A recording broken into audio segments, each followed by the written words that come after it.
ఏంటి విషయం ఆరవ్ సార్, ఈరోజు డిఫరెంట్ గా ఉన్నారు. ఈ రోజు ఏమైనా స్పెషల్ డేనా? నిజమే, స్పెషల్ డే. ఈ రోజు నీకు నేను థ్యాంక్స్ చెప్పబోతున్నాను. థ్యాంక్ యూనా? అవును కావ్య, నా బెస్ట్ మెమరీ లైఫ్ ని నాకు మళ్ళీ తిరిగి చూపించే నా ధైర్యాన్ని తిరిగి తెచ్చా. కావాలంటే చూడు, ఒకరోజు నేనే లేచి నా సొంతంగా నిలబడతాను. So thank you Kavya.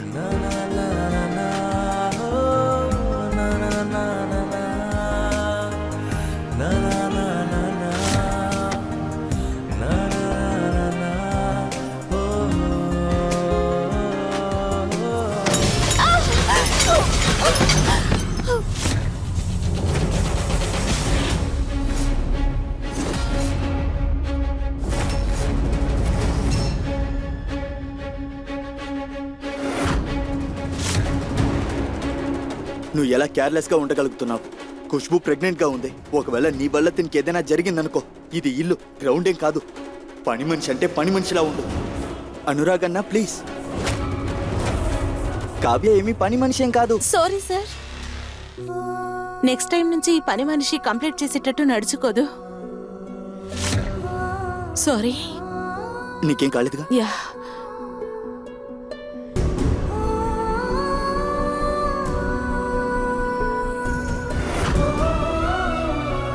బిడ్డ మీద ఏంటి ఇంత ప్రేమ చూపిస్తున్నారు? ఎప్పుడు నేను ప్రెగ్నెంట్ కాదని తెలిసిపోతుందో అప్పుడు ఈయనేం చేస్తారో.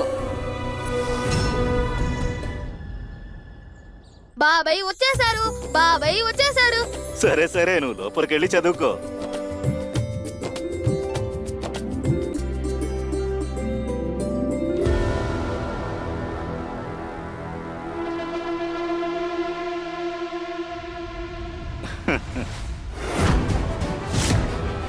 గుడికి వెళ్లకుండా వీడెక్కడో రౌడీజం చేసొచ్చినట్టున్నాడు.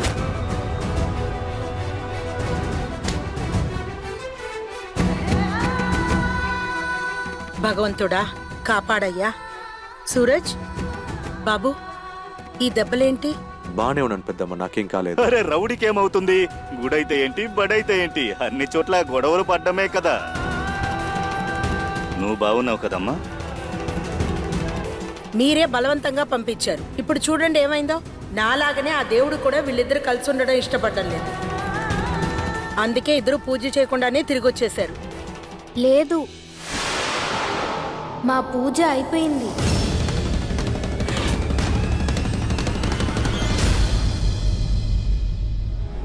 ఇదిగోండి ప్రసాదం.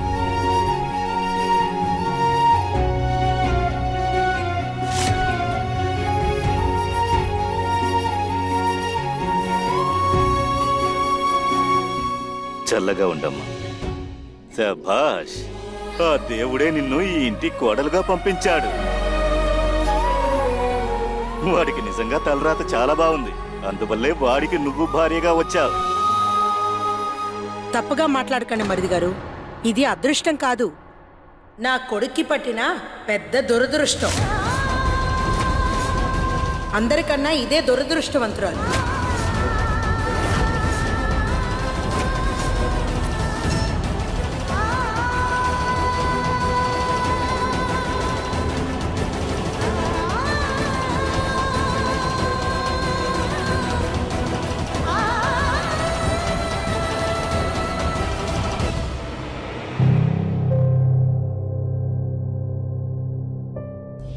నువ్వు రౌడీవే కదా, నీకు చీటింగ్ రౌడీజం తప్ప వేరే ఏమీ తెలుసు?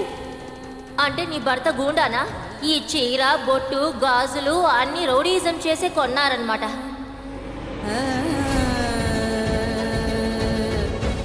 సరిగ్గా నువ్వు నిన్ను చూసుకో ఈషా. నువ్వేనా? ఇది నువ్వేనా?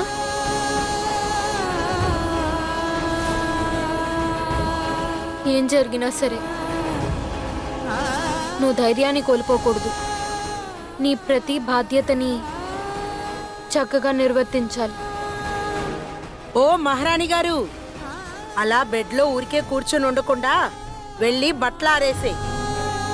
వస్తున్నా అత్తయ్య.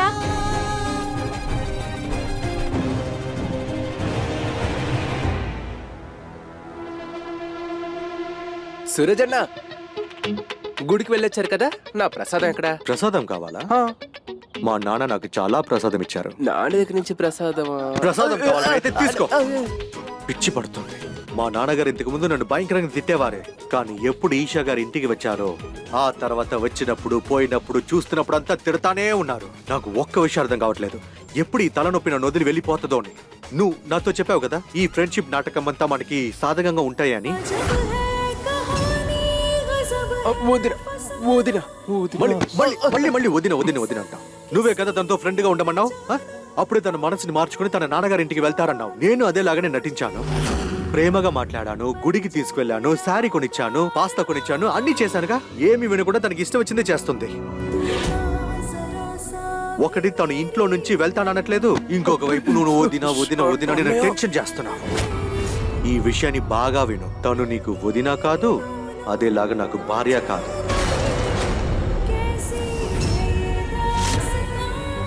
అన్నా, వదిన. ఏంటి మళ్ళీ వదిన వదిన అంటావు?